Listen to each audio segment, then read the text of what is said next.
Hello and welcome to Boring Dad Gaming, where today I'm going to be talking about my top 10 favourite games of 2022.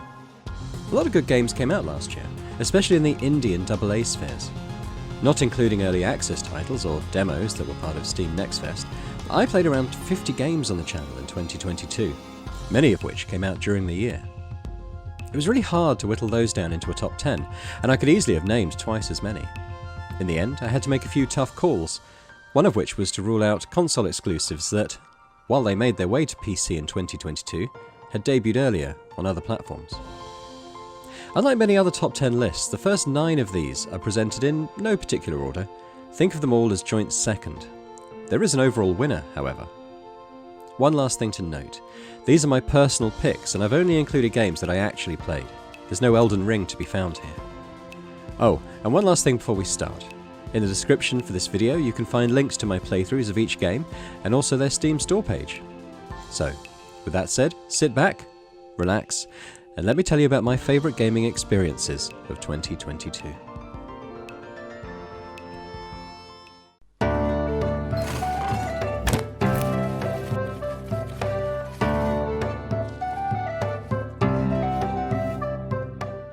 There's a lot to be said for a simple idea done well.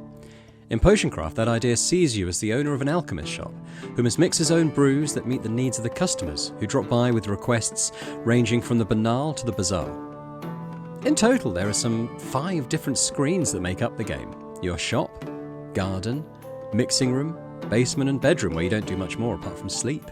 There's not a lot more to the premise than that initial boilerplate, but what sets Potioncraft apart from other similar titles is the execution. You discover different potion effects by using ingredients that send your questing potion bottle in different directions across a map strewn with fog of war and hazards. This is the meat of the game, and the brewing minigame is simply one of the most tactile systems of its kind I've ever played.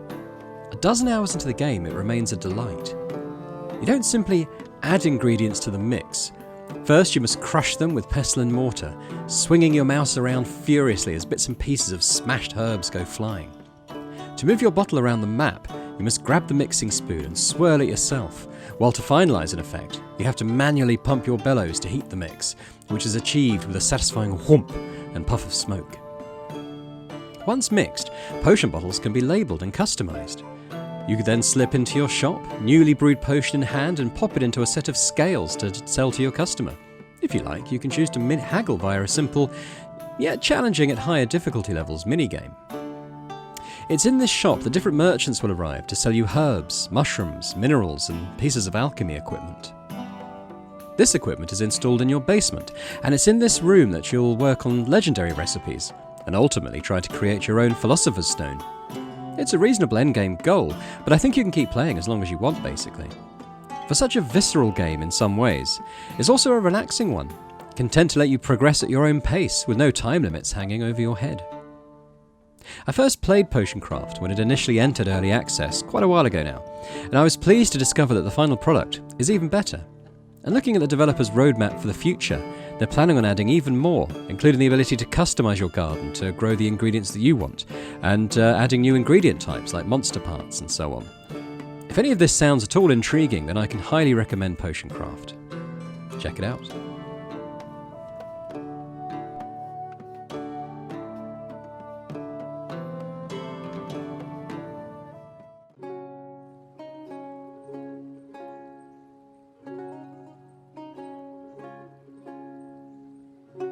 Card Shark is probably one of the most unique games I've played, and one that feels like it could only exist within the indie gaming scene. Where else could you play as a mute orphan in 18th century France, who gets sucked into a world of card tricks and fleecing the cream of French society out of their hard-earned gold? Over the course of the game, you'll learn to pull off dozens of different card tricks, from something as simple as using a mirrored surface to look at the cards you're dealing, to complex, multi-stage shuffling techniques, many of which you have to pull off against the clock or risk being discovered by your prospective mark. Your partner in crime is the legendary Comte de Saint-Germain, and as you make your way around the country trying to uncover a royal conspiracy, you'll come across important historical figures including Voltaire, Madame Pompadour, and King Louis XV himself. I found myself fully immersed in both the world, unique art style, and in spending hours learning how to pull off every trick in our repertoire, Some took ages to master. I even made a how-to series on the channel to show how to do each one, so if you're struggling with any, be sure to check it out. Clocking in at around the 8-hour mark, it feels substantial without outstaying its welcome. In fact, I would say in terms of length, it's perfectly judged. And while I'm not sure if I would replay it again, it was an experience I'll remember for a very long time to come, and a great example of why I love the PC indie gaming scene, which just seems to have all the creativity and unique ideas that AAA games just seem to lack these days. So, if all of that sounds like it might appeal to you, then Card Shark is one that I can fully recommend that you try out.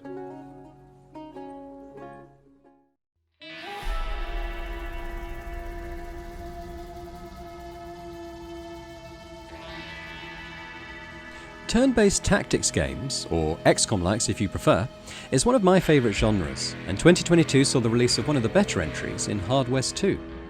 Ostensibly the sequel to 2015's Hard West, an interesting if fairly average title, Hard West 2 comes from an all-new development team and improves upon its predecessor in every conceivable way.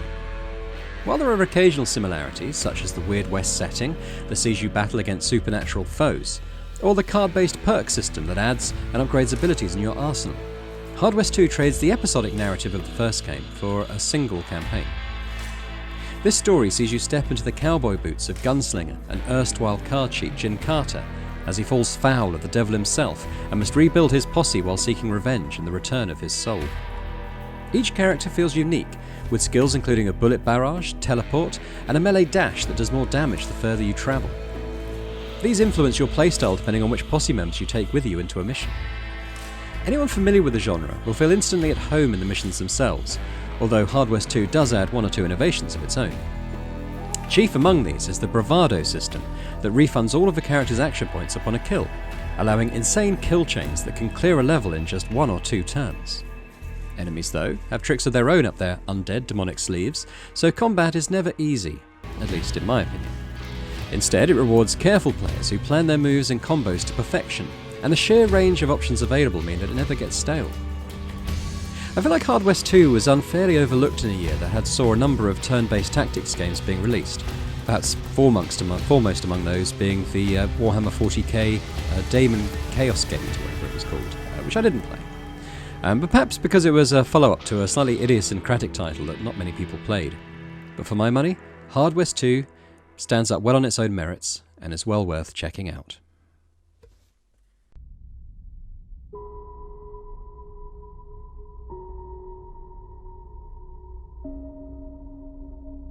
Citizen Sleeper came out in May 2022, and is an intriguing mix of visual novel, tabletop board game and life sim, all set within a unique sci-fi world that calls to mind the works of Philip K. Dick and others like that.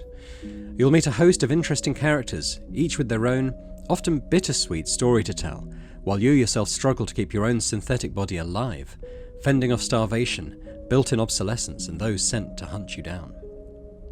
The tabletop element comes from the central mechanic of rolling a set of dice each day that then fuel the actions you choose to complete, anything from cutting derelict spaceships into scrap, to exploring a new zone, or delivering fast food to make a quick buck. Even babysitting, just so a friend can work a shift to put food on their table. It's simple but effective. There's always so much to do and too few dice to do it all, so you're forced to make difficult decisions. Do you help that friend out, or keep working on your own plan to escape? The answer is never clear-cut, and is a testament to the writing that you'll often sacrifice your own needs to help others and find out more about their stories. It's a game I'm still playing on the channel. I actually played it when it first came out and really enjoyed it. It's still actually on Game Pass from then as well for anyone who wants to check it out. And in my first playthrough I ended up with a lot of regrets through that kind of making decisions. You know, I just found I didn't have the time to help, and I went on to do my own thing, and there's a little sort of narrative at the end of the story, and you just sort of find out, you know, kind of what happened to those you helped and those you didn't, and I just felt terrible. No further spoilers. But really, for anyone that has an interest in sci-fi works like Blade Runner, storytelling in games, and even just pondering the question of what it means to be human, then Citizen Sleeper is an easy recommendation.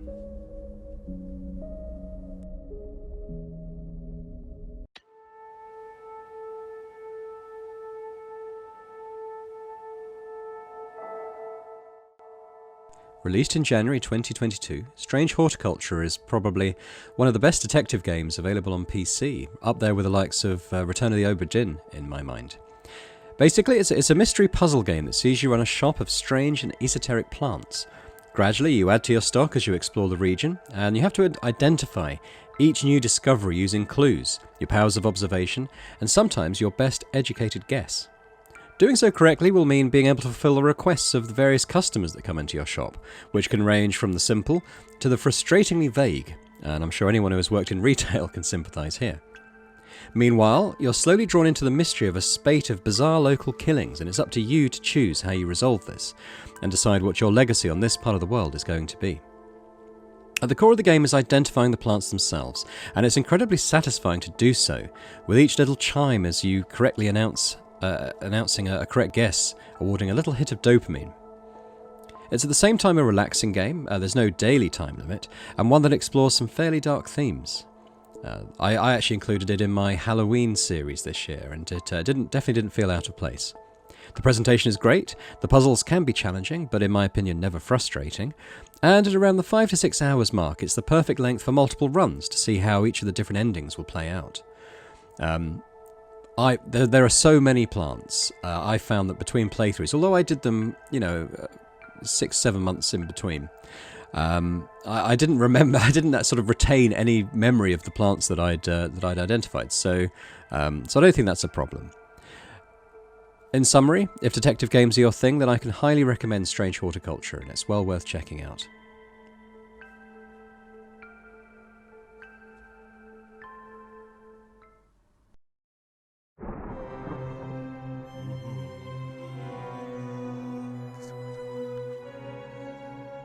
Of the two games released in 2022 that see you playing as a cat, this is the other one.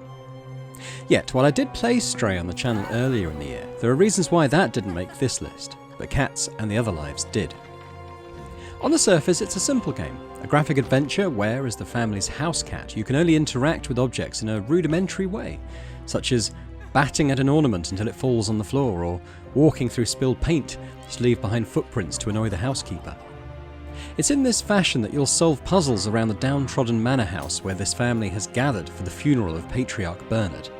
As you do so, you gradually uncover a host of deep-seated issues and family secrets, and realise that beneath the grieving surface, this is a set of people with a tragic, shared past on the verge of tearing apart at the seams. It's left up to you as Ginger Cat Aspen to not only learn about the bittersweet history of the manor's occupants, but also heal the rifts between them. It's at these moments that the game shines, and despite having no facial features, the family members come to seem like real, living and breathing people. There are some genuinely shocking moments as well, one of which prompted my to-date only video content warning. But in the main part, the overall feeling is one of sadness, mirroring the family's grief. Even more though, the ending packs a real emotional punch, and despite featuring some feels-heavy games on the channel this year, it was this one, playing a voiceless house pet, that had me breaking up the hardest at the end. I enjoyed Stray a lot, but for my money, if you really want to play one game from 2022 that makes you feel like you're really a cat, then this is the one to check out.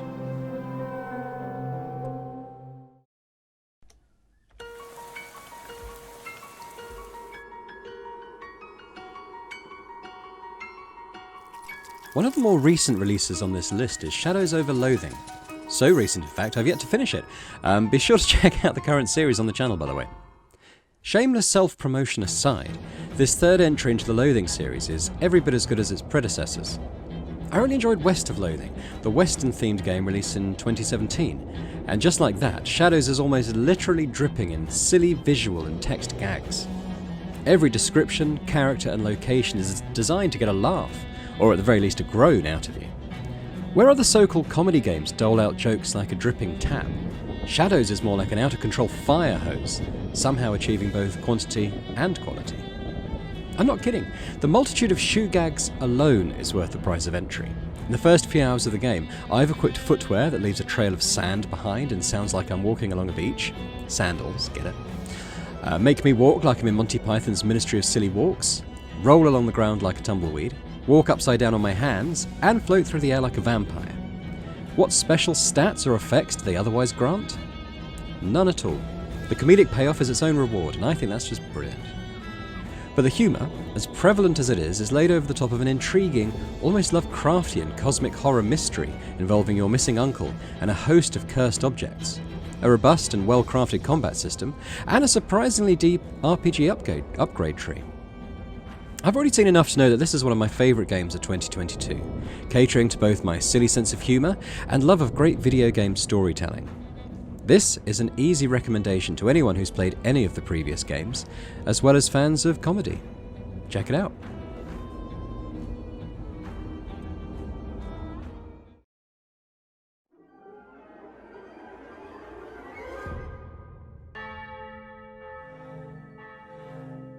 The second detective game on this list is even more reminiscent of the return of the Obra Dinn.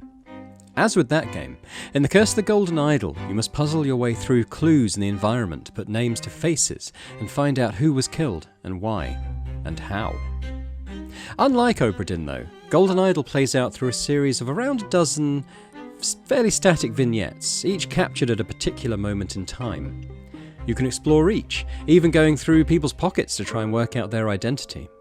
These scenes vary in complexity from a single screen to multi-layer areas that can take upwards of an hour to solve. Cleverly, the strand of narrative continues through each scene, although you only learn about this about a quarter of the way into the game, when the same faces keep returning time and again. This means you can recall names from previous scenes, although some will confound you by using aliases from time to time. And the effect is that gradually the game goes from being a series of isolated problems to solving an overarching story. By the end, just as you slot names into empty spots, you slot all that you've learned so far into the greater mystery, and the resolution, when it comes, is incredibly satisfying. I had one of those sort of forehead slap moments right at the end when I finally figured out, a couple of the identities that had been eluding me, and everything kind of came into place, and it was just brilliant. If I have one criticism, and it's a minor one, it would be over length. I think my playthrough took me around 4 hours, which just left me wanting more. I'm not sure whether the developers plan to release any additional scenes as DLC, a bit like there's a pixel art adventure game that does the same thing, but I would definitely be interested in playing more. Regardless, The Case of the Golden Idol is a must-play for any fans of the detective game genre. I know from comments on my Let's Play series that some people were put off buying due to the, shall we say, slightly unusual art style, and I can understand that. All I can say is that as you play, you can look past the presentation and appreciate the fiendishly rewarding mystery within. So, once again, I do recommend The Case of the Golden Idol for fans of the genre. Do check it out.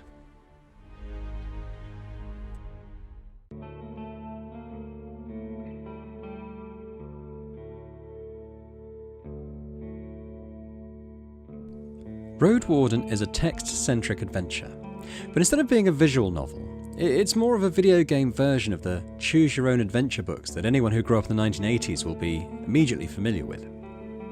Your journey starts when you ride into the mysterious peninsula with little more than the shirt on your back and the horse beneath you. You quickly find out this region is highly dangerous, thick with monsters and bandits.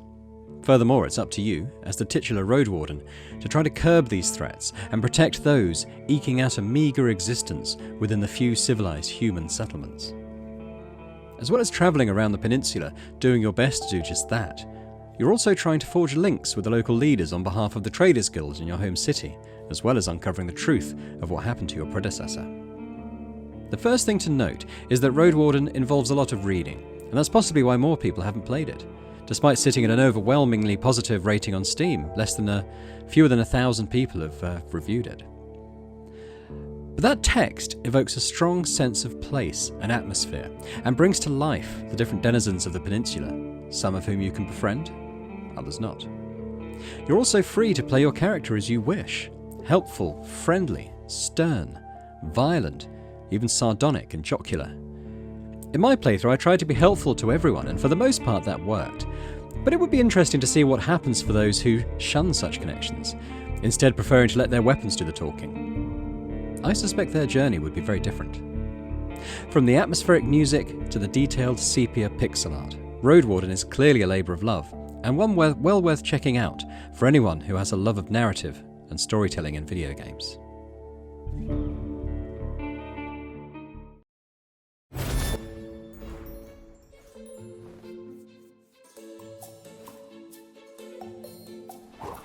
2 major potion-based games came out in 2022, and both of them feature on this list. However, that's about where the similarity between them ends. Where potioncraft is a simple idea, honed and polished to a razor's edge, Potionomics instead crams in every mechanic it can think of. Card-based haggling? Check. Deck building? Check. Economy and time management? Check. Sims-like customization? Check. Relationships and romance? Check. It seems like every new game day brings something new to keep track of, whether it's sending out adventurers to gather ingredients, aging barrels to raise potions' value, feeding slimes to duplicate ingredients. In between all this, you even get the chance to brew a few potions. There's so much going on, and while it shouldn't work, it does. Let's backtrack a little. The story sees you take on the role of young alchemist Sylvia, who inherits her uncle's decrepit shop. Over the course of the game, you'll transform it into a potions powerhouse, and every 10 game days, you're going to be doing battle against a series of bosses in an effort to pay off the crippling debt incurred by said uncle. The first thing anyone will notice is the graphics, which are some of the most charming I think I've seen all year, and immediately make you feel as if you're playing a Disney movie. All the facial expressions and animations are exceptional, and the writing is so well done, you'll actively want to spend time with the various NPCs around town, even if doing so didn't reward you with new cards and store discounts, which it does. Everyone will have their own favourite, I'm sure, but for me it was anthropomorphic walrus blacksmith Muktuk, and I felt horrendously guilty leading him down the romance garden path, only to change my mind at the 11th hour. I hope he'll forgive me.